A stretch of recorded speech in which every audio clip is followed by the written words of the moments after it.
how to add chapters to a YouTube video using timestamps. Adding YouTube chapters has become an essential part of the video posting process. It's not only a great way to engage your audience, but it's also a brilliant way to get your videos found. In fact, Google is now using YouTube chapters to link directly to sections of videos from the main search page itself. Meaning that it's not just keywords in your title and description that can help your videos get discovered, it's now also shorter clips from your video chapters that can help boost traffic to your channel. To add chapters to your video, log into your YouTube account and click on your profile picture in the top right to open up the YouTube Studio. Now head over to the left-hand side, click on Content, and select a video that you want to add timestamps for. And we are going to add timestamps directly into the video description. First things first, you need to start your timestamps with a timecode of 000. If you don't do this, then timecodes won't appear, so make sure you put that timecode first. And after you've written the timecode, write a title for the chapter, and I'm just going to write down intro.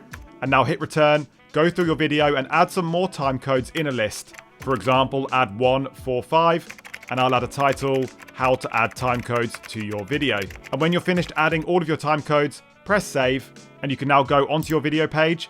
And as you can see, the chapters have now appeared on the video along the timeline.